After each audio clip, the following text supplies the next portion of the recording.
From the Conference Center in Salt Lake. Diretamente do Centro de Conferências em Salt Lake City, Utah, esta é a sessão da manhã de domingo da Conferência Geral Anual número 193 de A Igreja de Jesus Cristo dos Santos dos Últimos Dias, com oradores selecionados entre os líderes da igreja. A música para esta sessão será apresentada por The Tabernacle Choir at Temple Square. Esta transmissão é um serviço público fornecido pela Bonneville Distribution.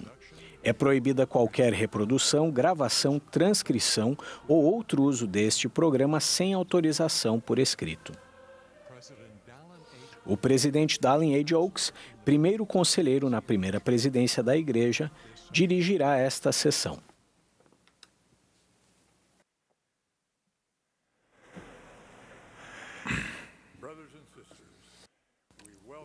Irmãos e irmãs, sejam bem-vindos à sessão da manhã de domingo da Conferência Geral Anual número 193 de A Igreja de Jesus Cristo dos Santos dos Últimos Dias. Reconhecemos que hoje é Domingo de Ramos, que marca o início da semana que antecedeu o Domingo de Páscoa. Somos gratos por iniciarmos esta sagrada época de Páscoa com cada um de vocês e oramos para que nosso coração se volte para o nosso Salvador, Jesus Cristo, o Redentor do mundo. O presidente Russell M. Nelson, que preside esta conferência, pediu-me que dirigisse esta sessão. Estendemos nossas saudações e bênçãos às pessoas que participam desta sessão no mundo todo, por meio do rádio, da televisão, da internet ou de transmissão via satélite. Reconhecemos a presença das autoridades gerais e dos líderes gerais nesta manhã. A música para esta sessão será apresentada pelo The Tabernacle Choir at Temple Square, sob a regência de Mac Wilberg, com Andrew Unsworth e Brian Mathias ao órgão. O coro abriu essa sessão cantando Glória a Deus Cantai e nos brindará agora com Eu Sei que Vive Meu Senhor. A oração de abertura será feita pelo Elder James R. Rasband, dos 70.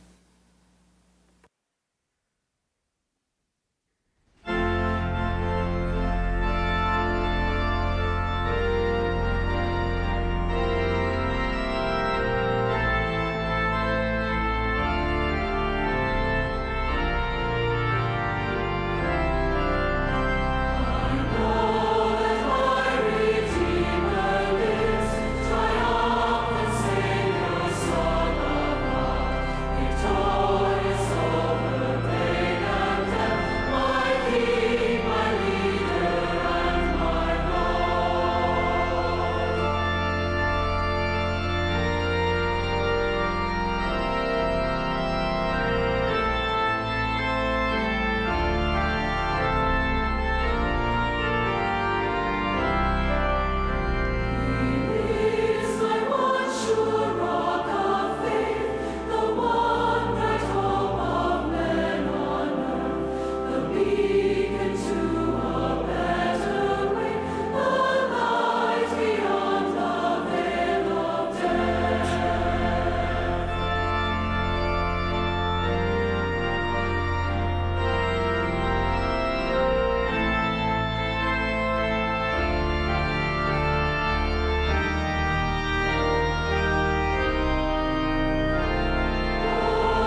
Our dear eternal Father in heaven, Nosso querido Pai que está nos céus, somos tão gratos por estar reunidos neste domingo de Ramos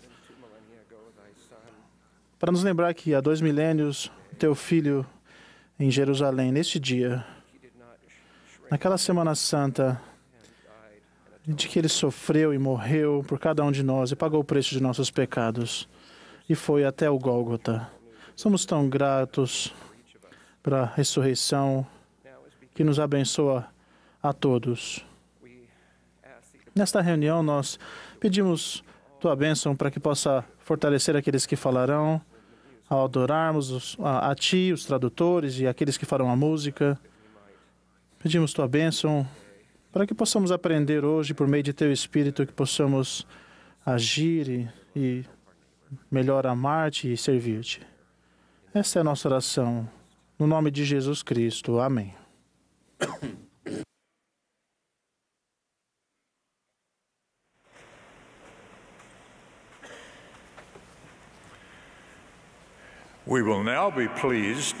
Teremos agora o prazer de ouvir o Elder D. Todd Christofferson, do Quórum dos 12 Apóstolos. Em seguida, ouviremos a presidente Camille N. Johnson, presidente-geral da Sociedade de Socorro. Após suas palavras, o coro cantará Secreta Oração. Após o hino, ouviremos o Elder Ulisses Soares, do Quórum dos 12 Apóstolos, e o Elder Kazuhiko Yamashita, dos 70.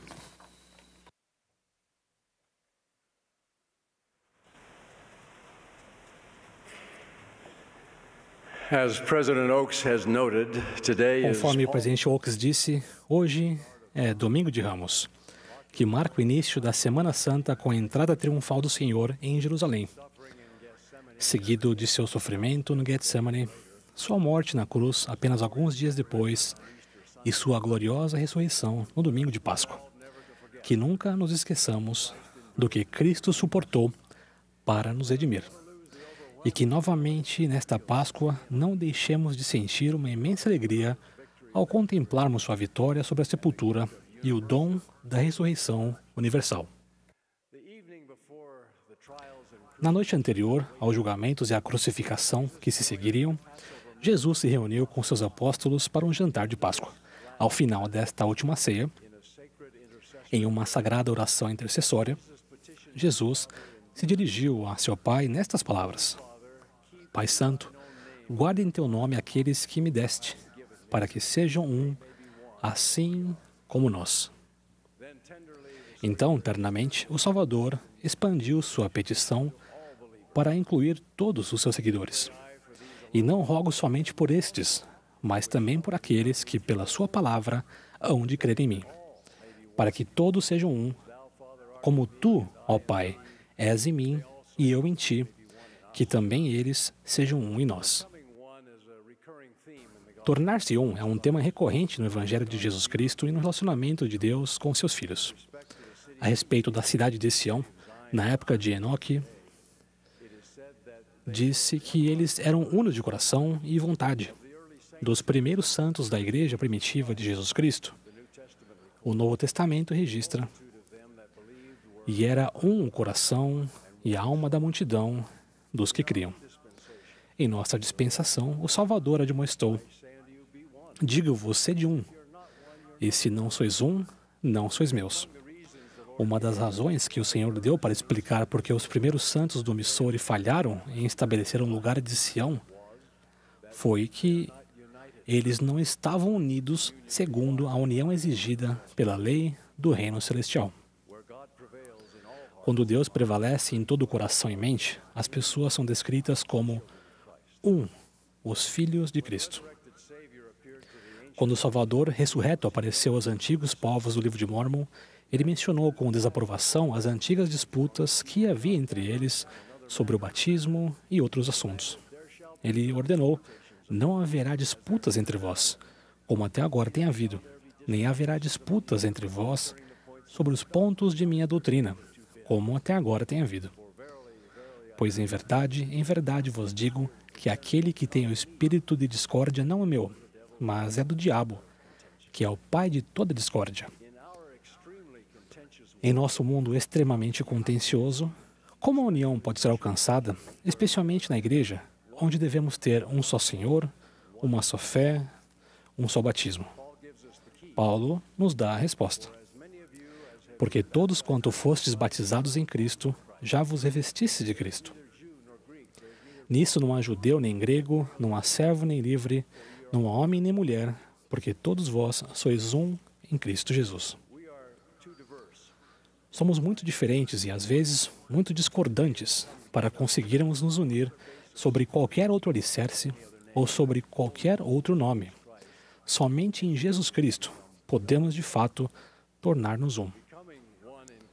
Tornar-se um em Cristo começa dentro de nós mesmos, individualmente. Como seres constituídos de carne e espírito, às vezes temos nossas próprias batalhas internas. Conforme expressou Paulo, porque segundo o homem interior, tenho prazer na lei de Deus, mas vejo nos meus membros outra lei, que batalha contra a lei da minha mente e me prende debaixo da lei do pecado que está nos meus membros. Jesus também foi um ser de carne e espírito. Ele foi testado, ele entende. Ele pode nos ajudar a alcançar essa união interna. Portanto, apoiados na luz e na graça de Cristo, esforçamo-nos para dar ao nosso espírito e ao Espírito Santo o domínio sobre o físico. E, quando falhamos, Cristo, por sua expiação, deu-nos o dom do arrependimento e a oportunidade de fazer novas tentativas. Se individualmente nos revestirmos de Cristo, então juntos podemos ter a esperança de nos tornarmos um, como disse Paulo, o corpo de Cristo. Revestir-nos de Cristo certamente inclui fazer do primeiro e grande mandamento nosso primeiro e maior compromisso. E se amarmos a Deus, guardaremos seus mandamentos. A união com nossos irmãos e nossas irmãs no corpo de Cristo cresce à medida que guardamos o segundo mandamento, intrinsecamente conectado ao primeiro, de amar ao próximo como a nós mesmos. E suponho que uma união ainda mais perfeita prevaleceria entre nós se seguíssemos a mais elevada e sagrada expressão do Salvador para este segundo mandamento. Amar uns aos outros não apenas como amamos a nós mesmos, mas como Ele nos amou. Essencialmente, é isso. Todo homem procurando os interesses de seu próximo e fazendo todas as coisas com os olhos fitos na glória de Deus. O presidente Mary Jean Romney, ex-conselheiro na primeira presidência, ao explicar como a paz e a união duradoura são obtidas, disse: se uma única pessoa, dando ouvidos a Satanás, pratica as obras da carne, entra em conflito consigo mesma. Se duas dão ouvidos, além de entrar em conflito interno, lutam uma contra a outra. Se muitas o fazem, floresce uma sociedade repleta de tristezas e contendas. Se os governantes de um país forem os que dão ouvidos a Satanás, a contenda se espalha pelo mundo. O presidente Romney continuou: assim como as obras da carne são de aplicação universal, o mesmo acontece com o Evangelho da Paz. Se um único homem o viver, ganha paz interior. Se dois homens o viverem, ambos terão paz interna e viverão em paz um com o outro. Se os cidadãos o vivem, a nação tem paz doméstica. Somente quando, desfrutando dos frutos do Espírito, houver um número suficiente de nações para controlar os assuntos mundiais, é que as guerras deixarão de existir entre a humanidade. Revestir-se de Cristo possibilita que as diferenças, os desacordos e as disputas sejam colocados de lado. Um exemplo bastante dramático de superação de discórdias é encontrado na história de nossa igreja. O The Brigham Henry Roberts, conhecido como B.H. Roberts, nasceu na Inglaterra em 1857 e serviu como membro do primeiro Conselho dos 70, o que chamamos hoje de Presidência dos 70. O Elder Roberts foi um defensor hábil e incansável do Evangelho restaurado em alguns momentos mais difíceis da igreja. Em 1895, no entanto, o serviço do Elder Roberts na igreja foi colocado em risco por causa de contendas. Ele era um delegado na convenção para elaborar uma constituição para Utah, quando se tornou um estado. Naquele ano, ele se candidatou ao Congresso dos Estados Unidos, mas sem notificar ou pedir permissão à primeira presidência. O presidente Joseph F. Smith, conselheiro na primeira presidência, censurou-o por essa falha em uma reunião geral do sacerdócio. Brother Roberts perdeu a eleição e sentiu que sua derrota se havia em grande parte às declarações do presidente Smith. Ele criticou os líderes da igreja em alguns discursos políticos e entrevistas. Ele se afastou do serviço ativo na igreja. Em uma longa reunião no templo de Salt Lake com membros da primeira presidência e do Conselho dos 12, o Elder Roberts permaneceu inflexível em suas justificativas. Mais tarde, o presidente Wilford Woodruff deu ao Elder Roberts 3 semanas para reconsiderar sua posição. Se ele permanecesse impenitente, eles o desobrigariam dos 70. Em uma subsequente reunião particular com os apóstolos R.B.G. Grant e Francis Lyman, inicialmente, Elder Roberts estava irredutível, mas o amor e o Espírito Santo finalmente prevaleceram. Lágrimas vieram aos seus olhos. Os 2 apóstolos puderam responder a algumas ofensas que perturbavam Elder Roberts e, ao se despedirem, fizeram um pedido sincero de reconciliação. Na manhã seguinte, após uma longa oração, Elder Roberts enviou um bilhete aos Elders Grant e Lyman, dizendo que estava preparado para se unir novamente a seus irmãos. Mais tarde, quando se reuniu com a primeira presidência, Elder Roberts disse: "Fui ao Senhor e recebi luz e instrução por meio do seu Espírito para me submeter à autoridade de Deus." Motivado por seu amor a Deus, Beach Roberts permaneceu como líder fiel e capaz da igreja até o fim de sua vida. Também podemos ver nesse exemplo que a união não significa simplesmente concordar que cada um deve fazer o que quiser ou seguir seu próprio caminho. Não podemos ser um a menos que todos concentrem seus esforços em uma causa comum. Significa, nas palavras do Elder Roberts, submeter-se à autoridade de Deus. Somos diferentes membros do corpo de Cristo, cumprindo diferentes papéis em diferentes épocas. Os ouvidos, os olhos, a cabeça, as mãos e os pés. Ainda assim, somos todos de um só corpo. Portanto, nosso objetivo é que não haja divisão no corpo, mas que os membros tenham igual cuidado uns dos outros. A união não exige uniformidade, mas requer harmonia. Podemos ter nosso coração entrelaçado em amor, ser unidos na fé e na doutrina, e ainda discordar sobre questões políticas, times esportivos, nossas preferências alimentares e muitas outras coisas. Mas nunca podemos discordar ou brigar com raiva. O Salvador disse: "Pois em verdade vos digo que aquele que tem espírito de discórdia não é meu, mas é do diabo, que é o pai da discórdia, e leva a cólera ao coração dos homens para contenderem uns com os outros.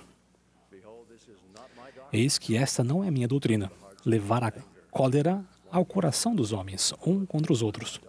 Esta, porém, é minha doutrina, que essas coisas devem cessar."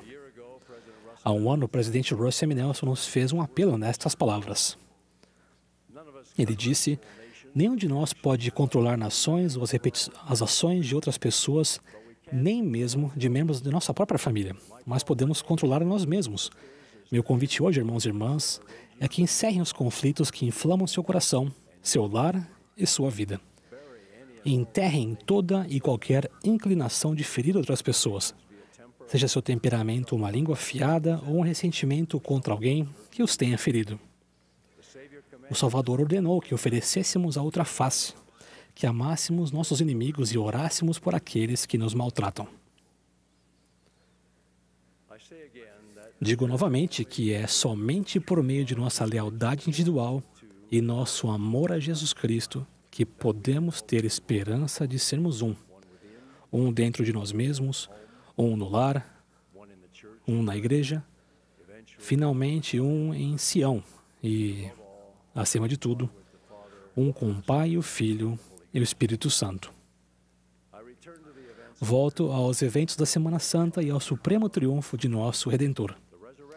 A ressurreição de Jesus Cristo é um testemunho de sua divindade e de que ele sobrepujou todas as coisas. Sua ressurreição é um testemunho de que, ligados a ele pelos convênios, nós também podemos vencer todas as coisas e nos tornarmos um. Sua ressurreição é um testemunho de que, por meio dele, a imortalidade e a vida eterna são reais. Nesta manhã, presto testemunho de sua ressurreição literal e de tudo o que ela significa em nome do Senhor Jesus Cristo. Amém.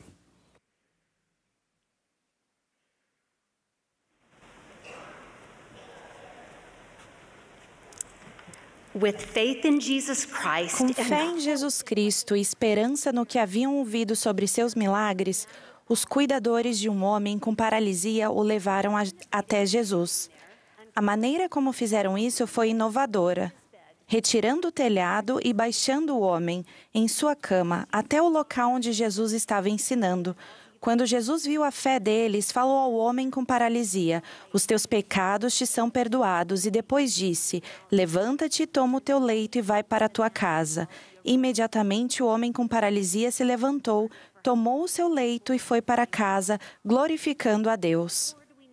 O que mais podemos saber a respeito dos amigos que cuidavam daquele homem com paralisia? Sabemos que o Salvador reconheceu a fé que eles tinham.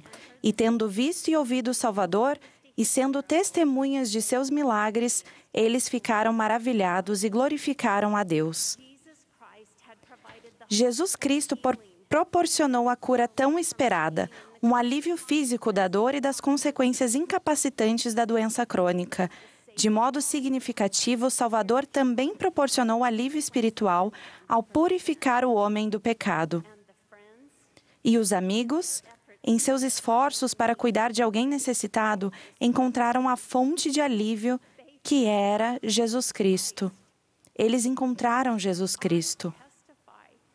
Eu testifico que Jesus Cristo é nossa fonte de alívio. Por meio da expiação de Jesus Cristo, podemos receber alívio do fardo e das consequências do pecado e ser socorridos em nossas enfermidades. Por amarmos a Deus e termos feito o convênio de servi-lo, podemos trabalhar em parceria com o Salvador para proporcionar alívio temporal e espiritual aos necessitados e, nesse processo, encontrar alívio para nós mesmos em Jesus Cristo. Nosso amado profeta, o presidente Russell M. Nelson, convidou-nos a vencer o mundo e encontrar descanso. Ele definiu o verdadeiro descanso como alívio e paz. O presidente Nelson disse: "Pelo fato de que o Salvador, por meio de sua expiação infinita, redimiu cada um de nós de nossas fraquezas, erros e do pecado, e porque Ele vivenciou cada dor, preocupação e cada fardo que já tivemos, então, à medida que verdadeiramente nos arrependermos e buscarmos a ajuda dEle, poderemos superar este mundo atual e precário." Esse é o alívio que Jesus Cristo nos oferece. Metaforicamente falando, cada um de nós carrega uma mochila nas costas. Pode ser uma cesta equilibrada na cabeça, uma sacola ou várias coisas enroladas em um pano jogado sobre o ombro. Porém, para esse exemplo, vamos chamar de mochila. Nessa mochila imaginária, carregamos os fardos de viver em um mundo decaído. Nossos fardos são semelhantes a pedras dentro da mochila. De modo geral, existem 3 tipos de pedras. Pedras que nós colocamos devido aos nossos pecados, pedras colocadas pelas decisões erradas, pelo mau comportamento ou pela indelicadeza de outras pessoas, e pedras que carregamos porque vivemos em uma condição decaída. Essas pedras incluem a enfermidade, a dor, as doenças crônicas, o sofrimento, a decepção, a solidão e os efeitos dos desastres naturais. Declaro com alegria que nossos fardos da mortalidade, essas pedras em nossa mochila imaginária, não precisam parecer tão pesadas. Jesus Cristo pode aliviar nossa carga. Jesus Cristo pode carregar nossos fardos. Jesus Cristo proporciona um meio para sentirmos alívio do peso do pecado. Jesus Cristo é nossa fonte de alívio. Ele disse: "Vinde a mim todos os que estáis cansados e oprimidos, e eu vos aliviarei." Ou seja, Ele nos dará alívio e paz. "Tomai sobre vós o meu jugo e aprendei de mim, que sou manso e humilde de coração, e encontrareis descanso para a vossa alma, porque o meu jugo é suave e o meu fardo é leve." Para que o jugo seja suave e o fardo seja leve, precisamos dividir o jugo com o Salvador, compartilhar nossos fardos com Ele e permitir que Ele carregue nossa carga. Isso significa entrar em um relacionamento com Deus por meio de convênios e guardá-los. O presidente Nelson explicou que isso torna tudo relacionado à vida mais fácil. Ele disse: dividir o jugo com o Salvador significa que temos acesso à força e ao poder redentor dele. Então, por que não dividimos nossas pedras com o Salvador? Por que um arremessador de beisebol cansado se recusaria a sair de sua base quando o arremessador reserva está pronto para terminar o jogo? Por que insisto em manter meu posto sozinho enquanto o grande arremessador está pronto para mantê-lo junto comigo?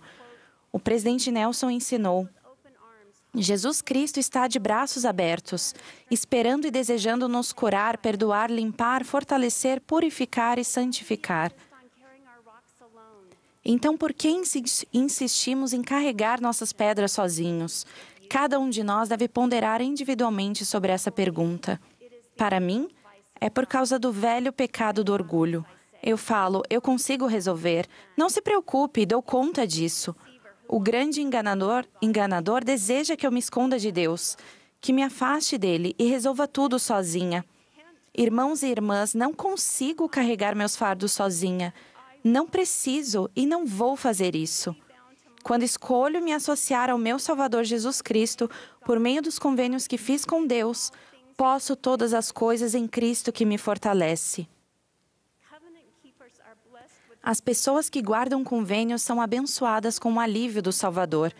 Ponderem sobre este exemplo no livro de Mórmon. O povo de Alma foi perseguido com trabalhos e capatazes sobre eles. Impedidos de orar em voz alta, eles abriram o coração a Deus, e Ele conhecia seus pensamentos. E a voz do Senhor lhes falou em suas aflições, dizendo: levantai a cabeça e tende bom ânimo, porque sei do convênio que fizestes comigo. E farei um convênio com o meu povo, e libertá-lo-ei do cativeiro. E também aliviarei as cargas que são colocadas sobre vossos ombros, de modo que não as podereis sentir sobre vossas costas. E suas cargas se tornaram leves, e o Senhor fortaleceu-os para que pudessem carregar seus fardos com facilidade, e submeteram-se de bom grado e com paciência a toda a vontade do Senhor. Essas pessoas que guardaram convênios receberam alívio em forma de consolo, mais paciência e alegria, alívio para seus fardos e, por fim, receberam a libertação. Agora vamos voltar para a nossa metáfora da mochila. Por meio da expiação de Jesus Cristo, o arrependimento nos alivia do peso das pedras do pecado. E graças a essa maravilhosa dádiva, a misericórdia de Deus nos alivia das pesadas e insuperáveis exigências da justiça. A expiação de Jesus Cristo também nos possibilita receber forças para perdoar, o que nos permite tirar o peso que carregamos devido aos maus tratos causados por outras pessoas. Como o Salvador nos alivia do fardo de viver em um mundo decaído, com um corpo mortal sujeito à tristeza e à dor? Com frequência, Ele nos usa como instrumentos para socorrer outras pessoas. Como membros do convênio de sua igreja, prometemos chorar com os que choram e consolar os que necessitam de consolo. Como desejamos entrar no rebanho de Deus e ser chamados seu povo, estamos dispostos a carregar os fardos uns dos outros para que fiquem leves. A bênção de nossos convênios é trabalhar em parceria com Jesus Cristo, para oferecer alívio, tanto material quanto espiritual, a todos os filhos de Deus. Nós somos o meio que Ele usa para prover esse alívio. Como os amigos do homem com paralisia, nós socorremos os fracos, erguemos as mãos que pendem e fortalecemos os joelhos enfraquecidos. Levamos as cargas uns dos outros e assim cumprimos a lei de Cristo. Ao fazermos isso, nós o conheceremos, nós nos tornaremos semelhantes a Ele e encontraremos seu alívio. O que é alívio? É remover ou atenuar alguma coisa dolorosa, difícil ou perturbadora, ou ter força para suportá-la. Refere-se a uma pessoa que se coloca no lugar de outra. É a correção legal de um erro. Essa palavra vem do francês antigo relever, ou erguer, e do latim relevare, ou levantar outra vez. Irmãos e irmãs, Jesus Cristo é nossa fonte de alívio. Testifico que Ele ressuscitou no terceiro dia e, tendo cumprido a amorosa e infinita expiação, está de braços abertos, oferecendo-nos a oportunidade de ressuscitar, de sermos salvos e exaltados e de nos tornarmos semelhantes a Ele. O alívio que Ele oferece é eterno. Assim como a mulher que recebeu a visita do anjo naquela primeira manhã de Páscoa, desejo ir imediatamente e com grande alegria para compartilhar a mensagem de que Ele ressuscitou. Em nome de Jesus Cristo, nosso Salvador. Amém.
Que estendiam suas vestes, ramos de palmeiras e outras folhagens pelo caminho onde ele passava. Eles louvavam a Deus, dizendo em alta voz: Bendito o Rei que vem em nome do Senhor, paz no céu e glória nas alturas.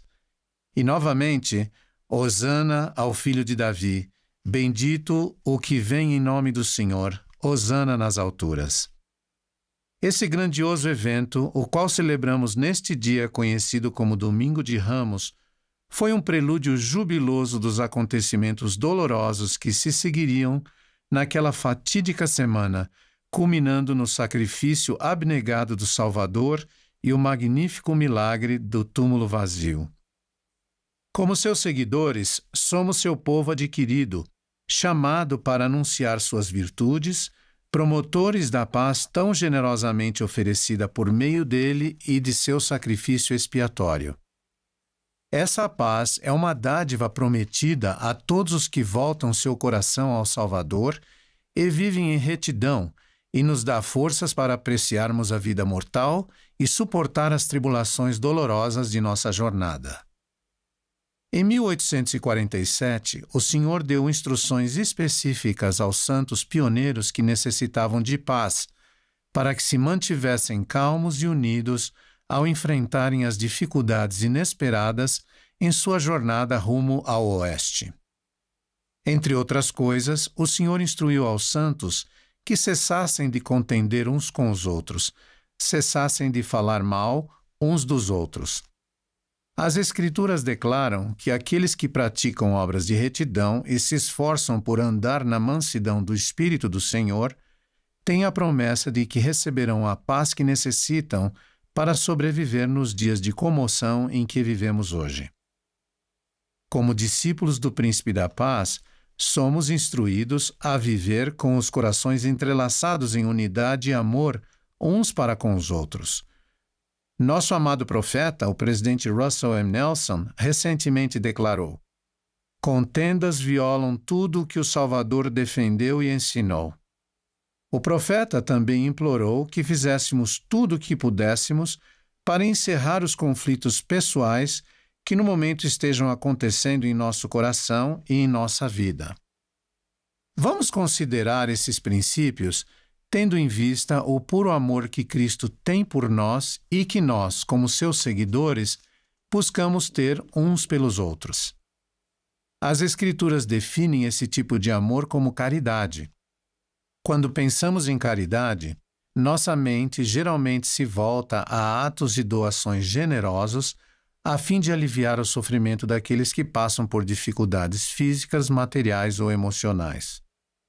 No entanto, a caridade não está somente relacionada a algo que doamos a alguém, mas sim a um atributo do Salvador, e pode se tornar parte de nosso caráter. Não é de se surpreender que o Senhor tenha nos instruído a nos revestirmos do vínculo da caridade, que é o vínculo da perfeição e da paz. Sem caridade nada somos, e não podemos herdar o lugar que o Senhor nos preparou nas mansões de nosso Pai Celestial. Jesus exemplificou perfeitamente o que significa possuir esse vínculo de perfeição e paz, especialmente ao enfrentar os episódios angustiantes que precederam seu martírio. Pensem por um momento no que Jesus deve ter sentido enquanto humildemente lavava os pés de seus discípulos, sabendo que um deles o trairia naquela mesma noite. Ou quando Jesus, horas mais tarde, misericordiosamente, curou a orelha de um dos homens que acompanhavam Judas, o traidor, para prendê-lo. Ou mesmo quando o Salvador, em frente a Pilatos, foi acusado injustamente pelos sacerdotes principais e anciãos e nenhuma palavra respondeu às falsas incriminações contra ele, deixando o governador muito maravilhado.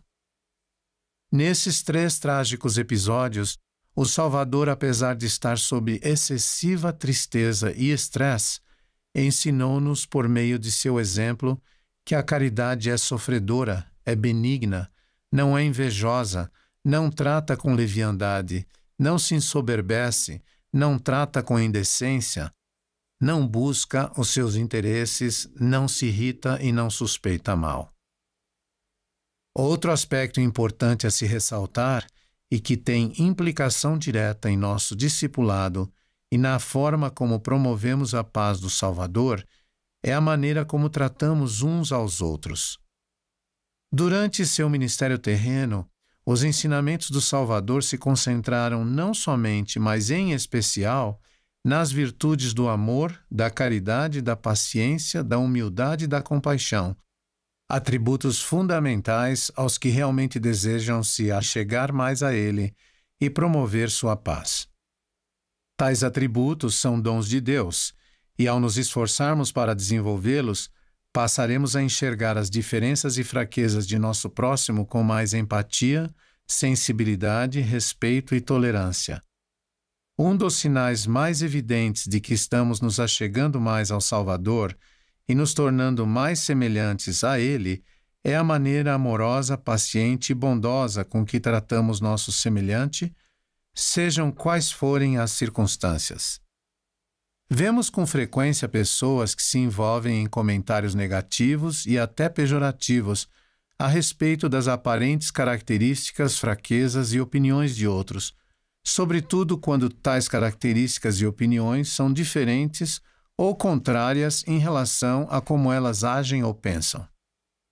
É muito comum ver essas pessoas repassarem tais comentários a outros, que repetem o que ouviram, sem verdadeiramente conhecer todas as circunstâncias que envolvem uma situação. Infelizmente, as redes sociais fomentam esse tipo de comportamento em nome de verdades relativas e transparência.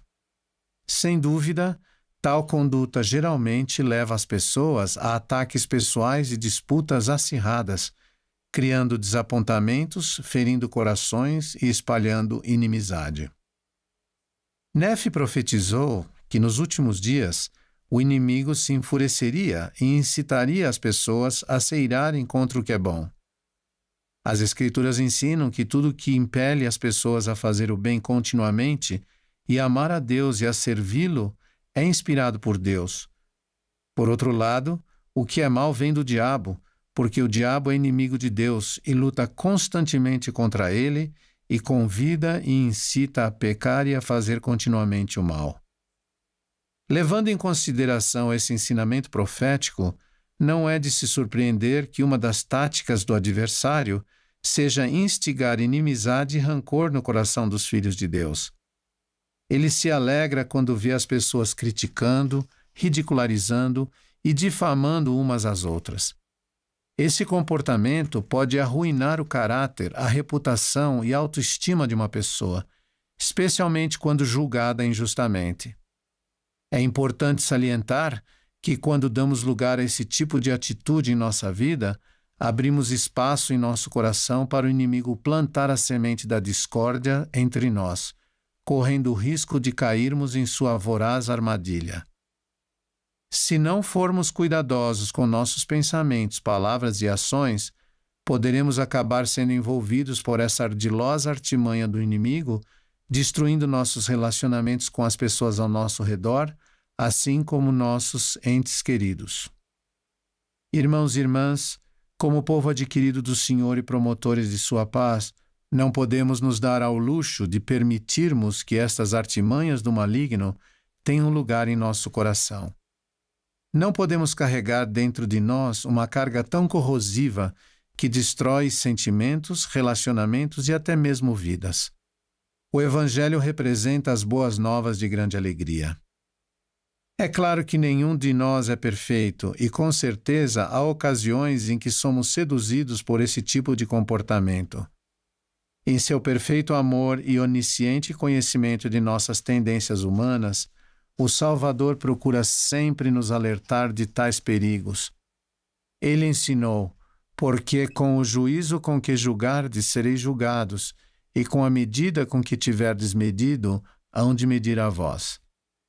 Meus caros irmãos e irmãs, ao nos esforçarmos para desenvolver atributos semelhantes aos do Salvador, podemos nos tornar instrumentos de sua paz no mundo, segundo o modelo que ele mesmo estabeleceu.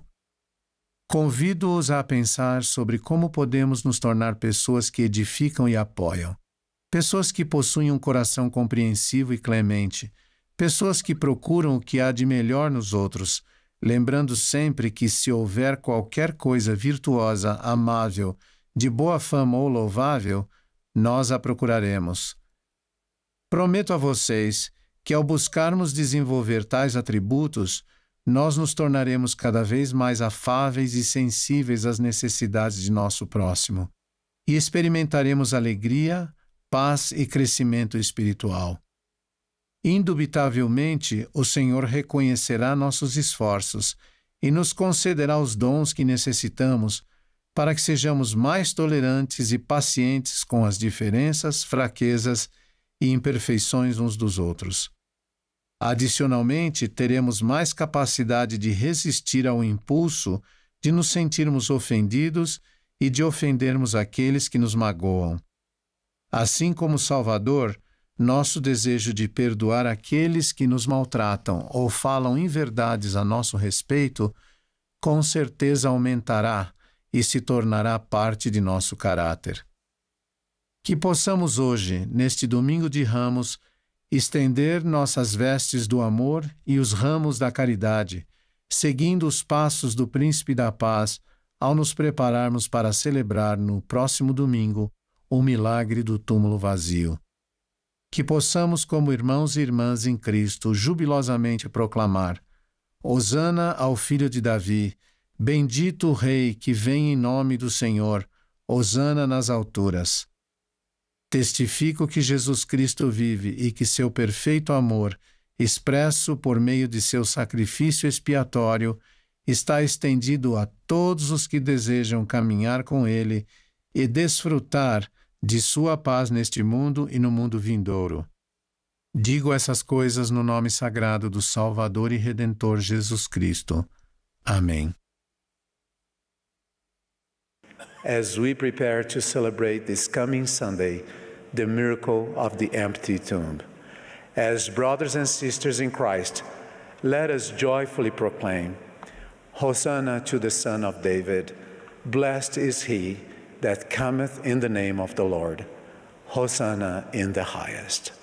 I testify that Jesus Christ lives and that his perfect love, expressed through his atoning sacrifice, is extended to all who desire to walk with him and enjoy his peace in this world and in the world to come. I say these things in the holy name of the Savior and Redeemer, Jesus Christ. Amen.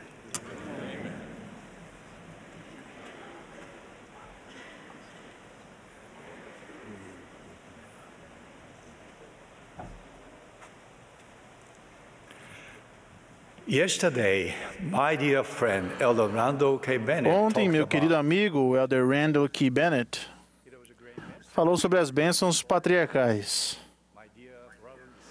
Foi uma excelente mensagem que inspirou todos nós. Meus queridos irmãos e irmãs, também gostaria de falar sobre bênçãos patriarcais. Patriarcas, à medida que as solicitações para bênçãos patriarcais aumentarem, oro para que o Senhor abençoe vocês a continuarem a magnificar seu chamado. Quando participo de conferências de estaca, sempre me reúno com o patriarca da estaca e sua esposa. Os patriarcas são líderes chamados por Deus e são gentis, obedientes e incríveis. Eles compartilham muitas experiências espirituais maravilhosas. Pergunto a eles a idade da pessoa mais jovem e da mais idosa a quem já deram uma bênção. Até agora, a pessoa mais jovem tinha 11 anos e a mais idosa, 93 anos. Recebi minha bênção patriarcal quando era membro novo da igreja, com 19 anos, 2 anos depois de ser batizado. Meu patriarca era extremamente idoso. Ele se filiou à igreja em 1916 e foi um pioneiro da igreja no Japão. Foi uma grande honra receber minha bênção patriarcal desse notável discípulo do Senhor. Seu japonês era um pouco difícil para eu entender, mas era poderoso.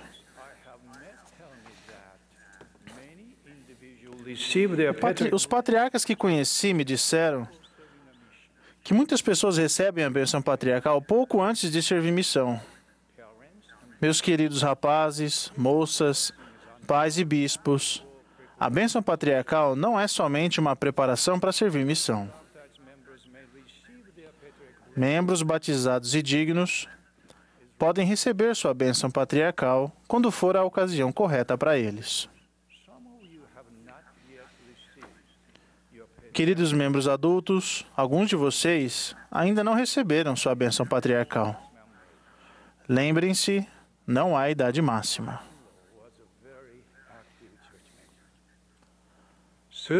Minha sogra era muito ativa na igreja e servia como professora da Sociedade de Socorro quando faleceu aos 90 anos de idade. Fiquei triste quando soube que ela não recebeu uma bênção patriarcal. Ela passou por muitas dificuldades na vida e, devido a não ter um portador do sacerdócio em casa, não recebeu muitas bênçãos do sacerdócio. A bênção patriarcal poderia ter dado a ela muito consolo quando ela mais precisava.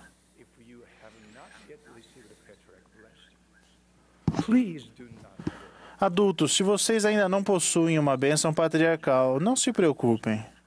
A linha do tempo espiritual de cada um é diferente. Se vocês têm 35 ou 85 anos e têm o desejo de receber sua bênção, conversem com seu bispo a respeito disso. Membros novos da igreja, já ouviram falar sobre a bênção patriarcal? Quando entrei para a igreja, não sabia sobre a oportunidade de receber uma bênção patriarcal. Mas meu querido bispo me falou a respeito da bênção e me incentivou a me preparar para recebê-la depois do batismo.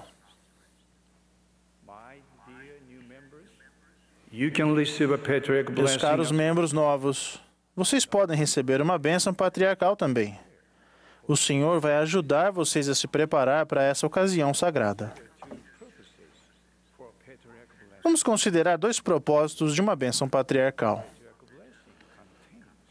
Primeiro, a bênção patriarcal contém conselhos pessoais do Senhor para vocês. Segundo, a bênção patriarcal declara sua linhagem na casa de Israel.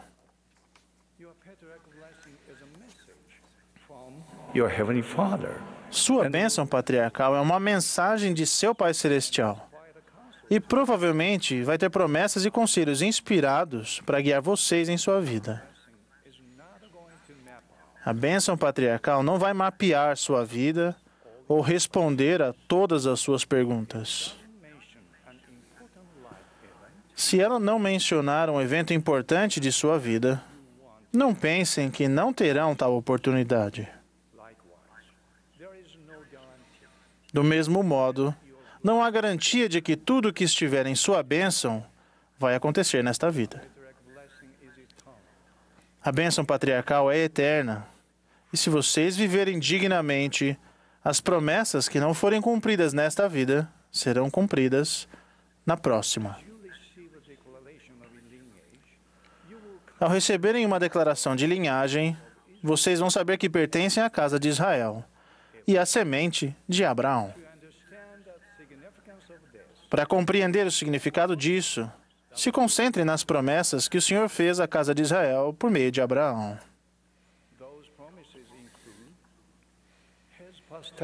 Essas promessas incluem: sua posteridade seria numerosa. Sua semente, ou seja, seus descendentes, receberiam o Evangelho e portariam o sacerdócio. Por meio do ministério de sua semente, seriam abençoadas todas as famílias da terra, sim, com as bênçãos do Evangelho, que são as bênçãos de salvação, sim, de vida eterna. Como membros da igreja, somos filhos do convênio. Recebemos as bênçãos do convênio abraâmico ao obedecermos às leis e ordenanças do Evangelho. A preparação para receber sua bênção patriarcal vai ajudar vocês a aumentar sua fé no Pai Celestial e em Jesus Cristo. E ao receberem sua bênção, ler e ponderar sobre ela, vocês poderão se concentrar neles com mais frequência. O presidente Thomas S. Monson explicou: o mesmo Salvador que deu a Liahona Alei concede a todos nós hoje um dom raro e valioso para orientar nossa vida, indicar os perigos para nossa segurança e mostrar o caminho, sim, uma passagem segura. não para uma terra de promissão, mas para nosso lar celestial.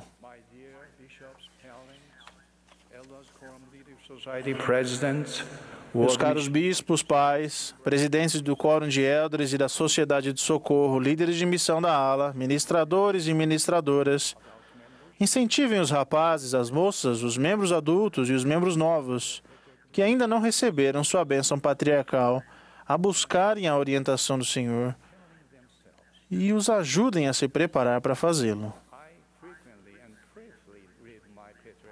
Leio minha bênção patriarcal com frequência e em espírito de oração, ela sempre me incentiva. Reconheço o que o Senhor espera de mim e isso me ajuda a me arrepender e a ser humilde. Quando leio e reflito sobre ela, tenho o desejo de viver dignamente para receber as bênçãos prometidas. Assim como as Escrituras que já lemos muitas vezes, têm um novo significado para nós posteriormente. Nossa bênção patriarcal terá diferentes significados para nós, em diferentes ocasiões. A minha tem um significado diferente agora do que tinha quando eu estava com 30 ou 50 anos. As palavras não mudaram, mas nós as compreendemos de maneira diferente. O presidente Dallin H. Oaks declarou que a bênção patriarcal é dada por inspiração do Santo Espírito e deve ser lida e interpretada sob a influência desse mesmo Espírito. O significado e a importância de uma bênção patriarcal serão ensinados linha sobre linha ao longo do tempo pelo poder do mesmo Espírito que a inspirou.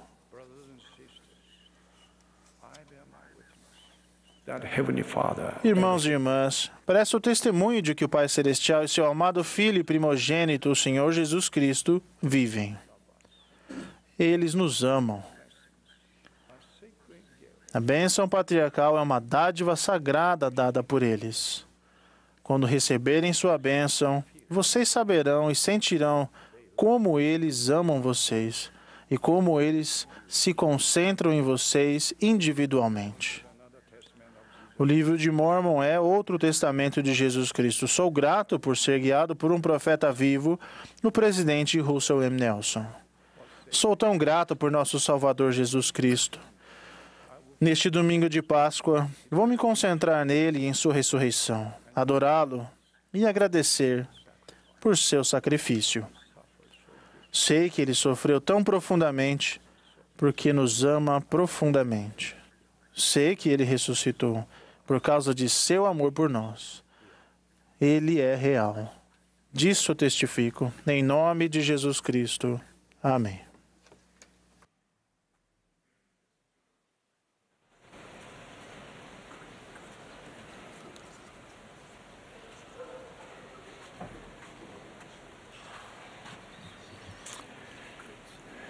As directed, the congregation will join Ao the sinal do choir. regente, o coro e a congregação cantarão juntos Jeová ser nosso guia. Após o hino, ouviremos o elder Neil L. Anderson, do Quórum dos 12 Apóstolos. Ele será seguido pelo elder Kevin R. Duncan, dos 70.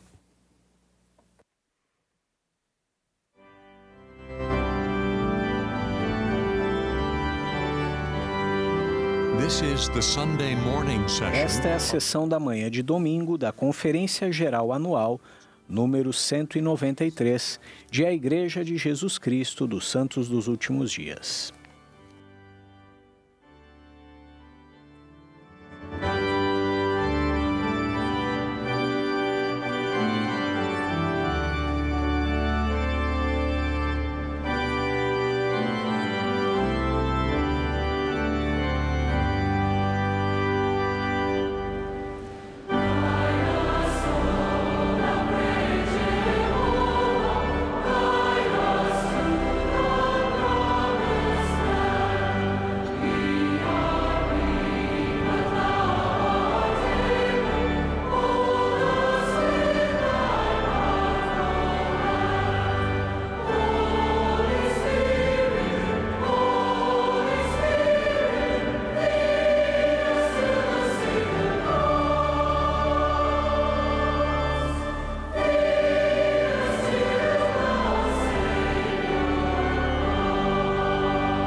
In this beautiful Easter season, Nesta bela época de Páscoa, expresso meu amor por todos vocês, em todo o mundo, à medida que compartilhamos nossa profunda fé e crença em Jesus Cristo, o Filho de Deus.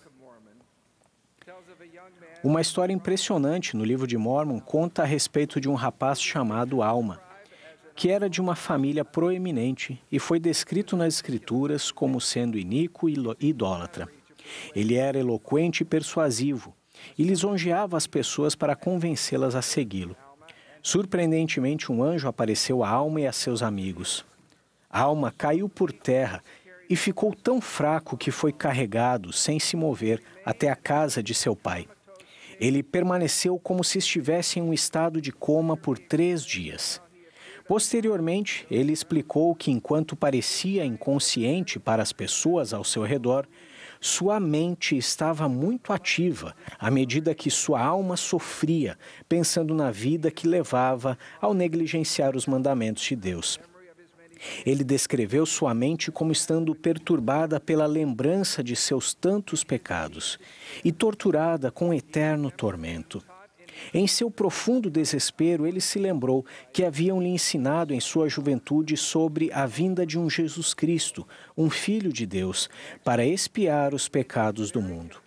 Em seguida, ele declarou de modo convincente: tendo fixado a mente neste pensamento, clamei em meu coração: ó Jesus, tu que és Filho de Deus, tem misericórdia de mim.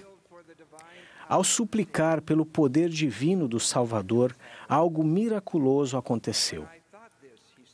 Quando pensei isto, afirmou ele, já não me lembrei de minhas dores.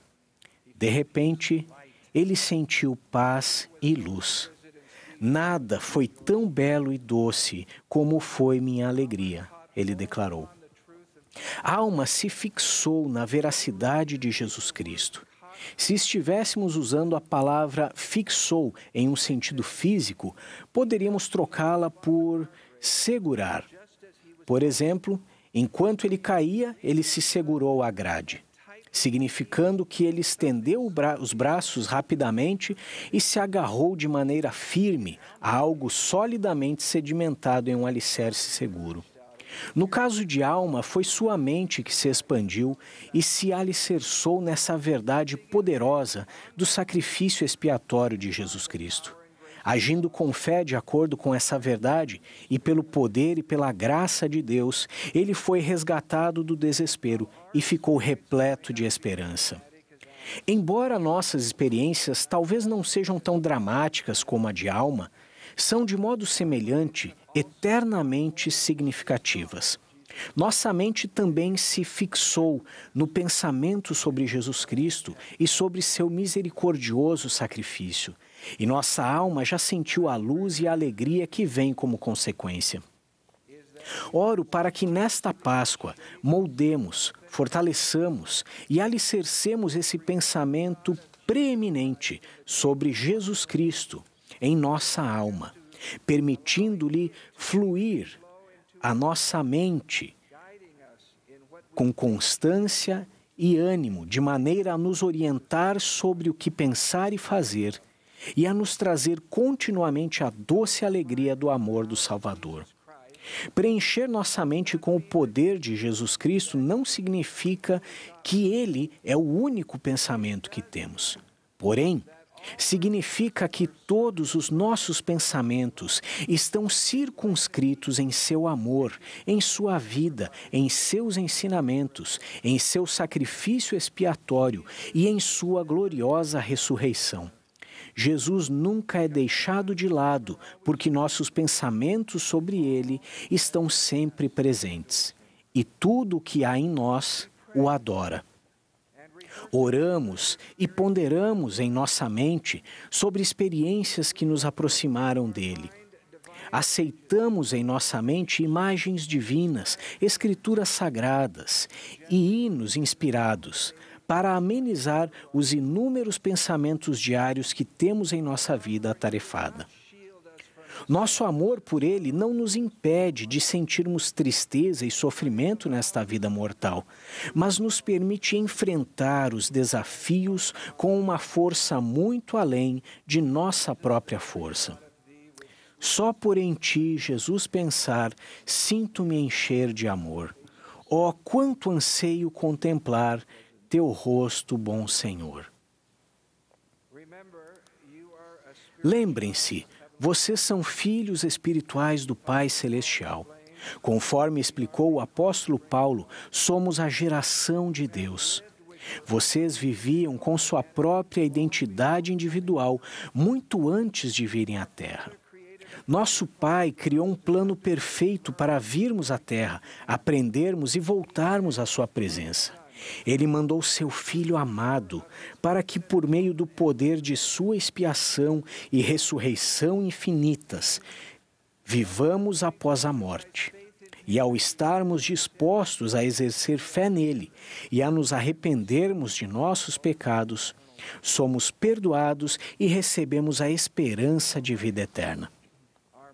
Nesta vida mortal, nossa mente e nosso espírito precisam de atenção excepcional. Nossa mente nos permite viver, escolher e discernir o bem do mal. Nosso espírito recebe o testemunho que confirma que Deus é nosso Pai, que Jesus Cristo é o Filho de Deus e que seus ensinamentos nos conduzem à felicidade, aqui e à vida eterna após a morte. A mente de alma se fixou nesse pensamento sobre Jesus Cristo. E esse pensamento mudou sua vida. A Conferência Geral é o momento de entendermos o que o Senhor deseja que façamos e nos tornemos. É também o momento de refletirmos a respeito de nosso progresso. Como minhas designações me levam a viajar ao mundo todo, tenho observado um poder espiritual crescente nos membros devotos e justos da Igreja. Há 5 anos foi-nos solicitado que dessemos ao Salvador um lugar mais notável em tudo o que fazemos, ao utilizar o verdadeiro nome de a Igreja de Jesus Cristo dos Santos dos Últimos Dias. Estamos falando seu nome mais seriamente. Há 4 anos, com a redução do tempo de nossa reunião sacramental, aumentamos nosso foco em partilhar do sacramento do Senhor. Estamos pensando mais em Jesus Cristo e estamos mais sérios em relação à nossa promessa de sempre nos lembrar dele. Devido ao isolamento que adveio da pandemia mundial e com o auxílio do Vem e Segue-me, os ensinamentos do Salvador estão sendo mais presentes em nosso lar, ajudando em nossa adoração ao Salvador durante a semana. Ao seguirmos o conselho do presidente Russell M. Nelson de ouvir o Senhor, estamos refinando nossa capacidade de reconhecer os sussurros do Espírito Santo e de ver a mão do Senhor em nossa vida. Com o anúncio e a abertura de dezenas de templos, temos ido à casa do Senhor mais frequentemente e recebido suas bênçãos prometidas. Estamos sentindo de maneira mais poderosa a beleza transcendental de nosso Salvador e Redentor. O presidente Nelson afirmou: não há nada de fácil ou automático no que diz respeito a se tornar um discípulo poderoso. Nosso foco deve estar firmemente voltado para o Salvador e seu Evangelho. É necessário muito esforço mental para buscar o Salvador em cada pensamento. Ao concentrarmos nossa atenção em Jesus Cristo, tudo ao nosso redor, embora ainda presente, é percebido por meio de nosso amor por Ele. As distrações menos importantes desaparecem e removemos as coisas que não condizem com sua luz e com seu caráter. À medida que continuarem a fixar sua mente nesse pensamento sobre Jesus Cristo, confiarem nele e guardarem seus mandamentos, prometo que receberão não somente orientação celestial, mas poder celestial. Um poder que trará força a seus convênios, paz em meio às suas dificuldades e alegria em suas bênçãos. Há algumas semanas, Cat e eu visitamos a casa de Matt e Sarah Johnson. Na parede havia uma fotografia de sua querida família, uma linda gravura do Salvador e a ilustração de um templo. Suas filhas, Maddie, Ruby, Claire e June, falaram com alegria a respeito do quanto amavam sua mãe. Por mais de um ano, Sarah havia agendado regularmente aos sábados idas ao templo com toda a família para que as filhas pudessem realizar batismos por familiares falecidos. Em novembro do ano passado, Sarah fez um agendamento no templo para que na última semana de dezembro a família fosse em uma quinta-feira em vez de sábado. Tudo bem para você, certo? Ela disse a Matt. Sarah tinha sido diagnosticada com câncer, mas os médicos previram que ela viveria mais 2 ou 3 anos. Durante uma reunião sacramental, Sarah havia compartilhado seu forte testemunho, dizendo que, a despeito do que viesse a acontecer, ela amava o Salvador de todo o coração e a vitória já tinha sido conquistada por ele. No decorrer do mês de dezembro, a saúde de Sarah piorou rapidamente, de modo inesperado, e ela foi hospitalizada. Bem cedo, na manhã da quinta-feira, 29 de dezembro, ela finalizou sua mortalidade serenamente. Matt permaneceu ao lado de Sarah durante toda a noite. Com o coração partido e completamente exausto física e emocionalmente, ele foi para casa com suas filhas, sentindo tristeza. Quando olhou para seu telefone, Matt viu o lembrete do agendamento incomum no templo que Sarah havia feito para mais tarde naquela quinta-feira. Ele falou: "Quando vi o lembrete, pensei que não daria certo." Mas então a mente de Matt se fixou nesse pensamento. O Salvador vive. Não existe outro lugar onde gostaríamos de estar em família do que em sua santa casa. Matt, Maddie, Ruby, Claire e June chegaram ao templo para o compromisso que Sarah havia agendado para eles. Com lágrimas no rosto, Matt fez os batismos com as filhas. Eles sentiram profundamente seu amor e seu vínculo eterno com Sarah. Sentiram também o imenso amor e a paz consoladora do Salvador. Com ternura, Matt compartilhou: "Embora eu sinta profunda tristeza e pesar, também clamo de alegria por conhecer o maravilhoso plano de Salvador de meu Pai."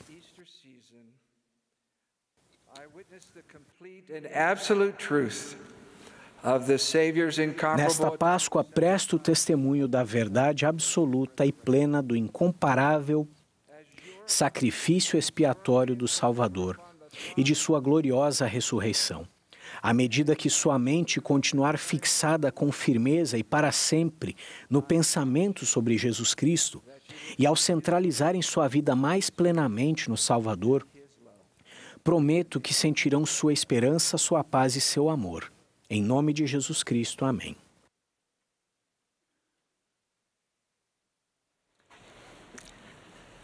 Agora, o que ouvimos no Evangelho que recebemos? Uma voz de alegria, uma voz de misericórdia do céu e uma voz de verdade saindo da terra. Uma voz de alegria para os vivos e os mortos.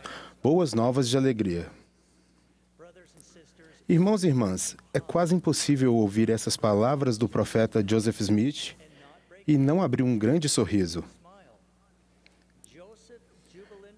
Essa expressão jubilosa de Joseph verdadeiramente captura a total e majestosa alegria encontrada no grande plano de felicidade de Deus, nosso Pai Celestial, pois Ele nos assegurou: os homens existem para que tenham alegria. Todos nós nos alegramos na vida pré-mortal quando ouvimos o plano de felicidade e continuamos a nos alegrar aqui ao vivermos de acordo com seu plano. Mas qual era exatamente o contexto dessa alegre declaração do profeta? O que despertou essas emoções profundas e sinceras? O profeta Joseph Smith estava ensinando sobre o batismo pelos mortos. Aquela foi verdadeiramente uma revelação gloriosa, recebida com grande alegria. Quando os membros da igreja começaram a aprender que podiam ser batizados em favor de seus entes queridos, falecidos, eles ficaram muito felizes. Wilford Woodruff disse: no momento em que eu soube disso, fiquei imensamente feliz. O batismo por nossos entes queridos falecidos não era a única verdade que o Senhor iria revelar e restaurar. Havia diversas outras dádivas ou investiduras que Deus estava ansioso para conceder a seus filhos e suas filhas. Essas dádivas incluem a autoridade do sacerdócio, os convênios e as ordenanças, um casamento que poderia durar para sempre, o selamento de filho aos pais dentro da família de Deus e, por fim, a bênção de voltar ao lar e à presença de Deus, nosso Pai Celestial, e de seu Filho Jesus Cristo. Todas essas bênçãos se tornaram possíveis devido à expiação de Jesus Cristo. Como Deus acreditava que essas coisas estavam entre suas bênçãos mais importantes e sagradas, Ele instruiu que edifícios sagrados fossem erigidos, onde Ele pudesse conferir essas preciosas dádivas a seus filhos. Esses edifícios seriam sua casa na terra. Esses edifícios seriam templos nos quais aqueles que fossem selados na terra em seu nome e pela sua palavra e autoridade seriam selados no céu. Como membros da igreja hoje, podemos acabar não dando o devido valor a essas gloriosas verdades eternas. Elas se tornaram comuns para nós. Às vezes, pode ser proveitoso olhar para elas pelos olhos daqueles que aprendem sobre essas verdades pela primeira vez. Isso ficou evidente para mim após uma experiência recente. No ano passado, pouco antes da reedificação do Templo de Tóquio, Japão, muitos convidados que não eram membros da igreja visitaram o templo. Um desses convidados era um atento líder de outra religião.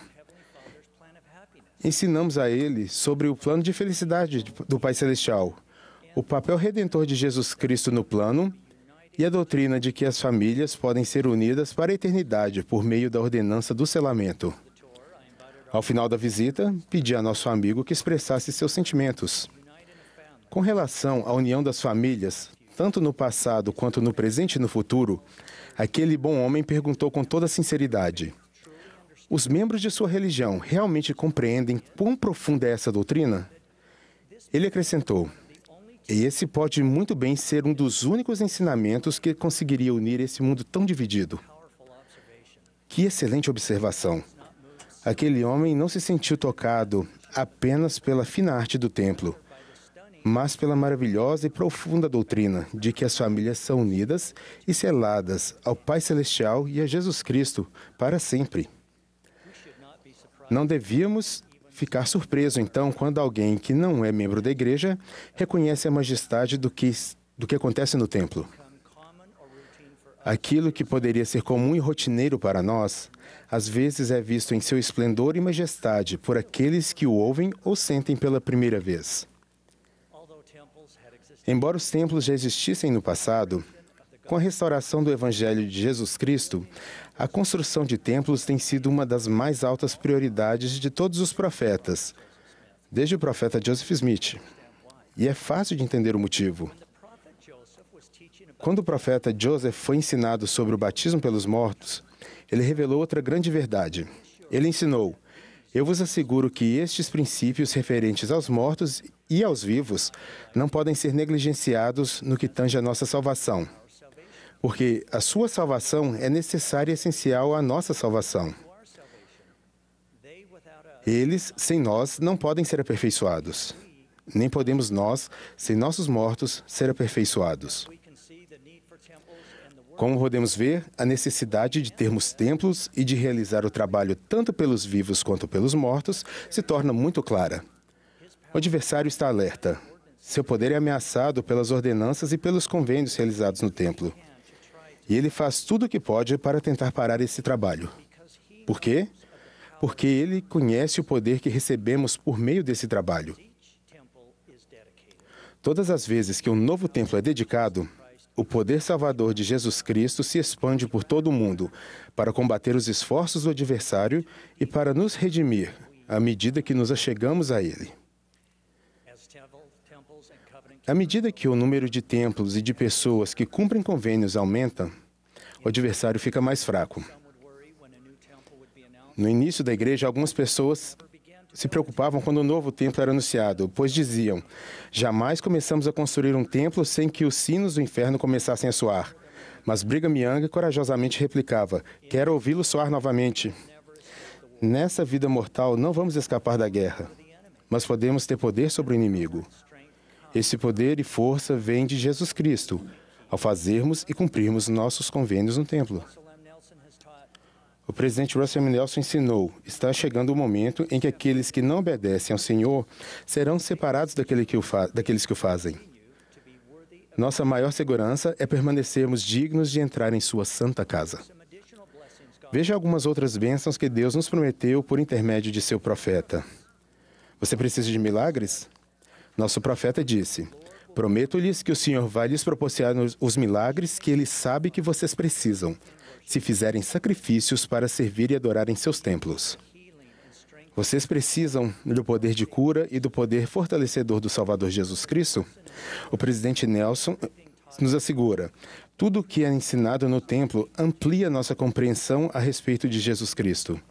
Então, à medida que cumprimos nossos convênios, Ele nos investe com seu poder de fortalecimento e cura. E como precisamos de seu poder nos dias que estão por vir. No primeiro domingo de Ramos, quando Jesus Cristo entrou triunfalmente em Jerusalém, uma multidão de seus discípulos se regozijou e louvou a Deus em alta voz, dizendo: bendito o Rei que vem em nome do Senhor. Foi muito apropriado que o templo de Kirtland foi dedicado em um domingo de Ramos, em 1836. Naquela ocasião, os discípulos de Jesus Cristo também ficaram muito felizes. E na oração dedicatória, o profeta Joseph Smith declarou as seguintes palavras de louvor: ó Senhor Deus Todo-Poderoso, ouve-nos e responde-nos do céu, onde te assentas entronizado com glória, honra, poder, majestade e força. Ajuda-nos, pelo poder de teu Espírito, para que misturemos nossa voz aos brilhantes e resplandecentes serafins, que cercam seu trono com aclamações de louvor, cantando Hosana a Deus e ao Cordeiro. E que estes, teus santos, gritem de alegria. Irmãos e irmãs, hoje, neste domingo de Ramos, que também possamos, como discípulos de Jesus Cristo, louvar nosso santo Deus e nos regozijar por sua bondade para conosco. O que ouvimos do Evangelho que recebemos? Verdadeiramente uma voz de alegria. Testifico que vocês sentirão mais alegria ao entrarem nos santos templos do Senhor. E testifico que vivenciarão a alegria que Ele reservou para vocês. Em nome de Jesus Cristo. Amém.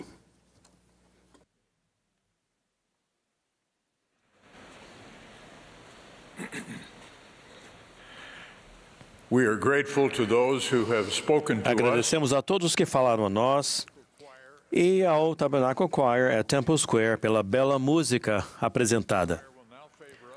O coro agora cantará Este é o Cristo.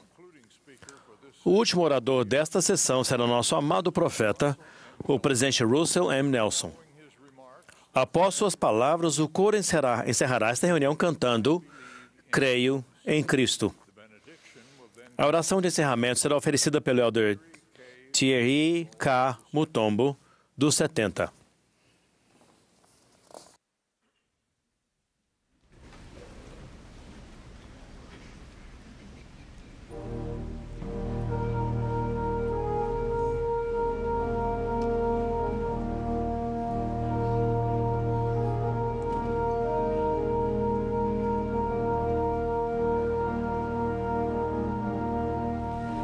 They heard his voice, a voice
Meus queridos irmãos e irmãs, é uma alegria estar com vocês.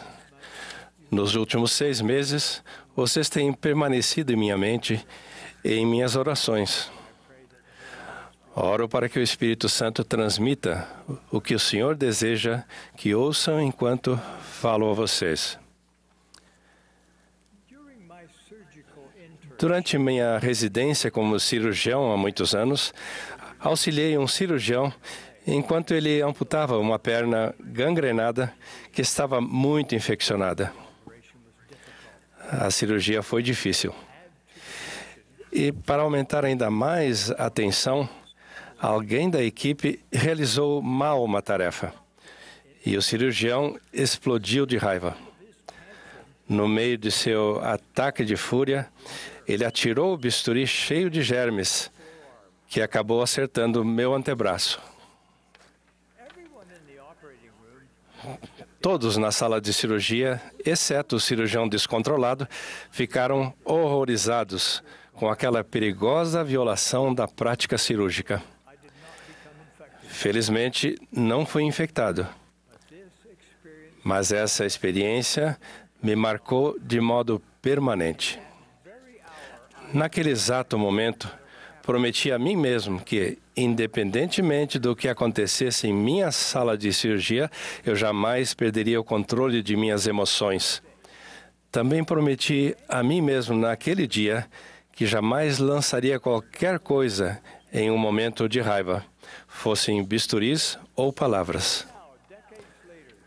Até mesmo hoje, décadas depois, continuo a me perguntar se o bisturi contaminado que me acertou o braço era de fato mais tóxico do que a contenda venenosa que infecta o diálogo cívico e muitos relacionamentos pessoais em nossos dias. A civilidade e a decência parecem ter desaparecido durante esta época de polarização e desentendimentos acalorados. A vulgaridade, o julgamento e a difamação são muito comuns. Um grande número de eruditos, políticos, apresentadores e outros influenciadores constantemente lançam insultos. Fico extremamente preocupado com o fato de que tantas pessoas parecem crer que é totalmente aceitável condenar, caluniar e difamar qualquer pessoa que não concorde com elas. Muitas parecem ansiar por prejudicar a reputação de outra pessoa com comentários patéticos e cruéis. A ira nunca persuade ninguém. A hostilidade a ninguém edifica. A contenda nunca leva a soluções inspiradas. Lamentavelmente, às vezes vemos o comportamento contencioso até mesmo em nosso meio. Ouvimos que há pessoas que menosprezam seu cônjuge e seus filhos, que usam de surtos raivosos para controlar os outros e que punem os membros da família com o castigo do silêncio. Ouvimos que há jovens e crianças que fazem bullying e funcionários que difamam os colegas. Meus queridos irmãos e irmãs, isso não deveria acontecer. Como discípulos de Jesus Cristo, devemos ser um exemplo de como interagir com o próximo, especialmente quando nossas opiniões divergem. Um dos meios mais fáceis de identificar um verdadeiro seguidor de Jesus Cristo é ver quão compassiva essa pessoa é com os outros. O Salvador deixou isso claro nos sermões a seus seguidores em ambos os hemisférios. Bem-aventurados os pacificadores, disse ele. Se qualquer te bater na face direita, oferece-lhe também a outra. Em seguida, naturalmente, ele nos deu a admoestação que desafia cada um de nós.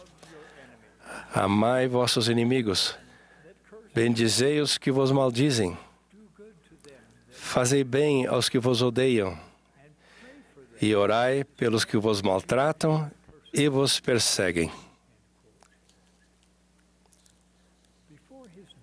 Antes de sua morte, o Salvador ordenou a seus 12 apóstolos que amassem uns aos outros como ele os amou. Então, ele acrescentou: nisto todos conhecerão que sois meus discípulos, se vos amardes uns aos outros. A mensagem do Salvador é clara. Seus verdadeiros discípulos edificam, elevam, incentivam, persuadem e inspiram, por mais difícil que seja a situação. Os verdadeiros discípulos de Jesus Cristo são pacificadores. Hoje é domingo de Ramos. Estamos nos preparando para comemorar o evento mais transcendental já registrado na Terra, que é a expiação e a ressurreição do Senhor Jesus Cristo. Uma das melhores maneiras de honrarmos o Salvador é nos tornando pacificadores. A expiação do Salvador nos possibilitou vencer todo o mal, inclusive a contenda. Não se deixe enganar, a contenda é do mal. Jesus Cristo declarou que aqueles que têm o espírito de discórdia não são dele, mas são do diabo, que é o pai da discórdia. E o diabo leva a cólera ao coração dos homens para contenderem uns com os outros. Aqueles que promovem a contenda seguem exatamente as regras do jogo de Satanás, quer percebam ou não. Ninguém pode servir a dois senhores. Não podemos apoiar Satanás com nossos ataques verbais e achar que ainda assim podemos servir a Deus. Meus queridos irmãos e irmãs, a maneira como tratamos uns aos outros realmente importa. A maneira como falamos com as pessoas e sobre elas em casa, na igreja, no trabalho e na internet realmente importa. Hoje, peço que nossas interações com o próximo sejam mais elevadas e santas. Peço que ouçam com atenção. Se houver qualquer coisa virtuosa, amável, de boa fama ou louvável que pudermos falar sobre outra pessoa, seja pessoalmente ou pelas costas dela, esse deve ser nosso padrão de comunicação. Se um casal em sua ala se divorciar, se um jovem missionário voltar para casa mais cedo, ou se um adolescente não tiver um testemunho firme, essas pessoas não precisam de nosso julgamento. Elas precisam vivenciar o amor de Jesus Cristo, que é refletido em suas palavras e ações. Se um amigo demonstrar nas mídias sociais um forte posicionamento político ou social que viola tudo que vocês acreditam, uma resposta raivosa e mordaz de sua parte não vai ajudar. Edificar pontes de entendimento vai exigir muito mais de vocês. Mas é exatamente disso que seu amigo precisa. A contenda afasta o espírito, sempre. A contenda reforça a falsa noção de que o confronto é o meio de resolver diferenças, mas nunca é. A contenda é uma escolha. Ser um pacificador é uma escolha. Vocês têm o arbítrio para escolher a contenda ou a reconciliação. Eu os exorto a escolher serem pacificadores hoje e sempre. Irmãos e irmãs, podemos literalmente mudar o mundo. Uma pessoa e uma interação por vez. Como? Buscando maneiras de lidar com as diferenças sinceras de opinião, com respeito mútuo e um diálogo cordial. Diferenças de opinião fazem parte da vida. Trabalho todos os dias com servos dedicados do Senhor que nem sempre veem uma questão da mesma maneira. Eles sabem que quero ouvir ideias e sentimentos sinceros sobre tudo o que debatemos, especialmente temas delicados. Meus dois nobres conselheiros, o presidente Oaks e o presidente Eyring, são exemplares no modo como expressam seus sentimentos, especialmente quando eles divergem. Eles o fazem com puro amor um pelo outro. Nenhum deles sugere que sabe mais do que o outro e que, portanto, precisa defender sua posição rigorosamente. Nenhum demonstra que precisa competir com o outro. Cada um deles está repleto de caridade, o puro amor de Cristo. Por esse motivo, nossas deliberações podem ser guiadas pelo Espírito do Senhor. Como amo e honro esses dois grandes homens. A caridade é o antídoto para a contenda. A caridade é o dom espiritual que nos ajuda a nos livrar do homem natural, que é egoísta, defensivo, orgulhoso e invejoso. A caridade é a principal característica de um verdadeiro seguidor de Jesus Cristo. A caridade define um pacificador. Quando nos humilhamos perante Deus e oramos com toda a energia de nosso coração, Deus nos concede a caridade. Aqueles que são abençoados com esse dom divino são longânimos e gentis. Eles não são invejosos nem soberbos. Não se irritam facilmente, nem suspeitam mal dos outros. Irmãos e irmãs, o puro amor de Cristo é a resposta para a contenda que nos adoece em nossos dias. A caridade nos impele a carregar os fardos uns dos outros, em vez de acumularmos fardos uns sobre os outros. O puro amor de Cristo permite que sirvamos como testemunhas de Deus em todos os momentos e em todas as coisas, especialmente em momentos de tensão. A caridade permite que demonstremos como homens e mulheres de Cristo falam e agem, especialmente quando estão sob ataque. No entanto, não estou falando sobre paz a qualquer preço. Estou falando sobre tratarmos os outros de maneiras que estão em conformidade com a obediência aos convênios que fazemos quando tomamos o sacramento. Vocês prometeram sempre se lembrar do Salvador.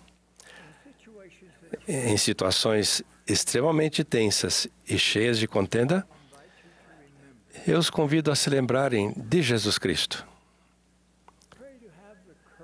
Orem para que tenham a coragem e a sabedoria para dizer ou fazer o que ele diria ou faria. Ao seguirmos o Príncipe da Paz, nós nos tornaremos seus pacificadores. Neste momento, vocês devem estar pensando que esta mensagem, de fato, ajudaria alguém que conhecem. Talvez esperem que ela ajude essa pessoa a ser mais agradável com vocês. Espero que sim. Mas também espero que examinem profundamente seu coração, para que vejam se lá existem farpas de orgulho ou de inveja que impedem que vocês se tornem pacificadores. Se realmente pretendem ajudar a coligar Israel e a edificar relacionamentos que durarão pelas eternidades, agora é o momento de abandonar os rancores. Agora é o momento de parar de insistir que o único jeito certo é o seu. Agora é o momento de parar de fazer com que os outros sintam que precisam pisar em ovos, temendo feri-los ou aborrecê-los. Agora é o momento de enterrar suas armas de guerra. Se seu arsenal verbal está repleto de insultos e acusações, agora é o momento de abandoná-los. Vocês se erguerão como homens ou mulheres de Cristo espiritualmente fortes. O templo pode nos ajudar em nossa busca.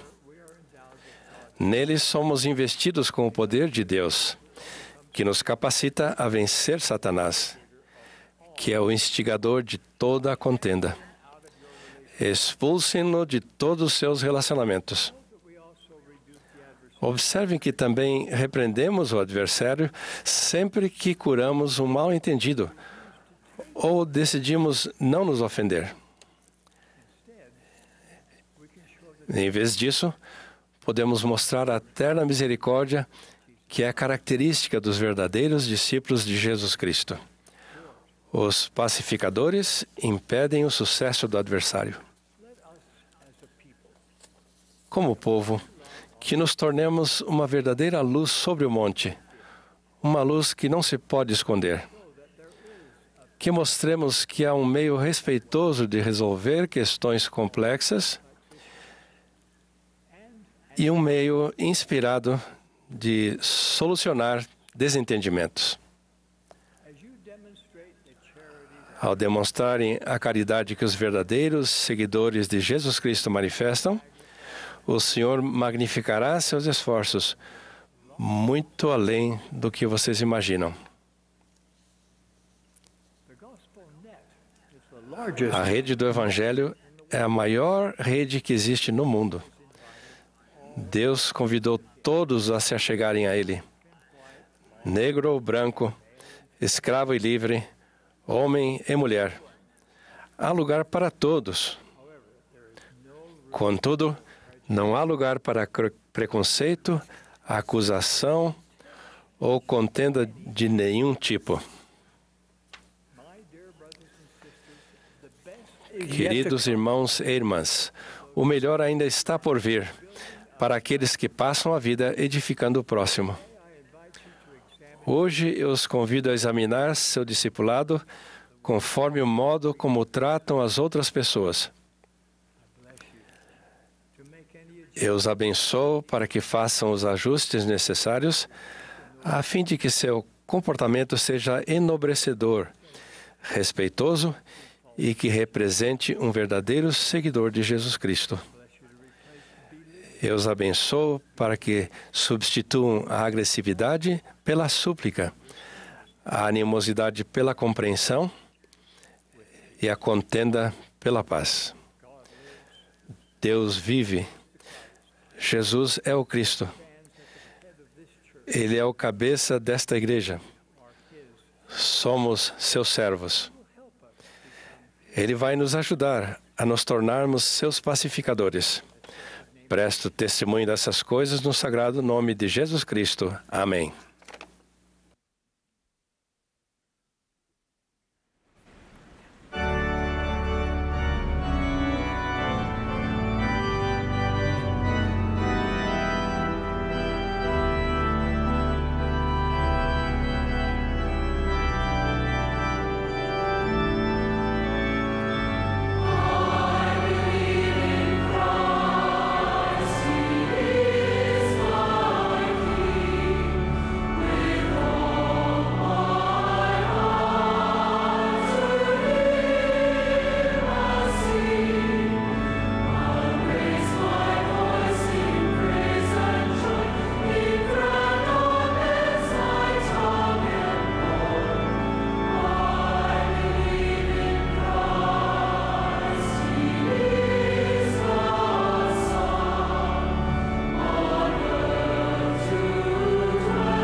Our most gracious and loving Heavenly Father, Nosso gracioso e amoroso Pai Celestial, abaixamos nossa cabeça perante Ti neste momento, em humildade e fé, para agradecer-te, Pai, por este maravilhoso dia do Senhor. Agradecemos-te pelo Espírito que sentimos entre nós e por todas as mensagens que recebemos hoje. Ao nos prepararmos, Pai, para celebrar a Páscoa, nos humilhamos em gratidão pela dádiva de Teu Filho, Jesus Cristo, que deu sua vida para nós, que viveu por nós e morreu por nós, para que possamos viver novamente e ter a possibilidade de viver contigo novamente para sempre e tornar-nos como o Teu Filho e como a Ti. Que estejamos eternamente gratos por Seu sacrifício expiatório e ressurreição. Nós damos graças a Ti, Pai, por um profeta.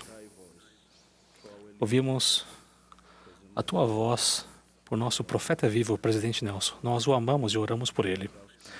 Oramos para que Tu o fortaleça e que abençoe seus conselheiros e todos aqueles que apoiamos como profetas, videntes e reveladores.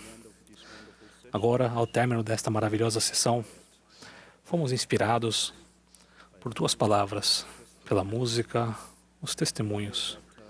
E oramos para que nos ajude, para que ao sairmos dessa sessão, vejamos outras pessoas como Tu nos vês. Para que amemos outras pessoas e as fortaleçamos e as ajudemos para que possam progredir e que nos preparemos para viver contigo novamente. Como sabemos, Tua glória é o nosso progresso.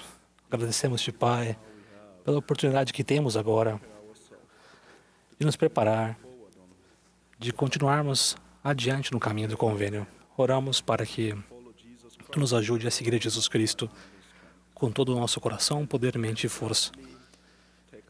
E para que alegremente tomemos sobre nós o Seu nome e sigamos os Seus passos.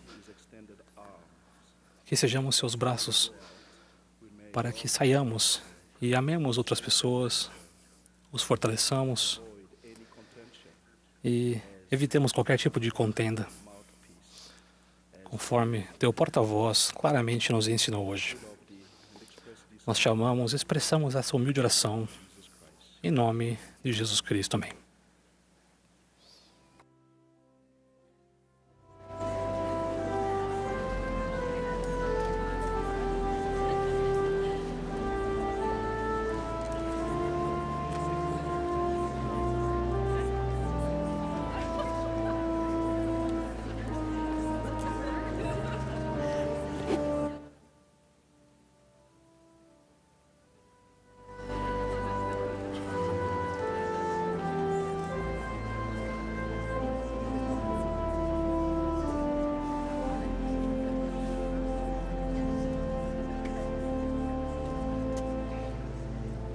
This has been a broadcast of the Essa Sunday foi a morning. transmissão da sessão da manhã de domingo da Conferência Geral Anual número 193 de A Igreja de Jesus Cristo dos Santos dos Últimos Dias.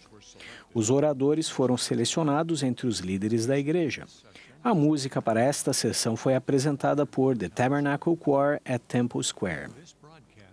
Essa transmissão foi fornecida como serviço público pela Bonneville Distribution.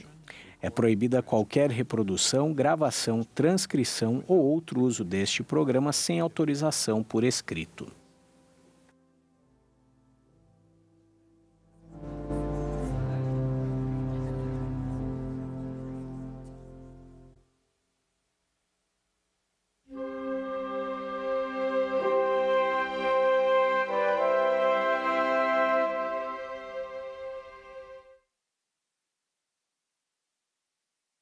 Obrigada por se unir a milhões de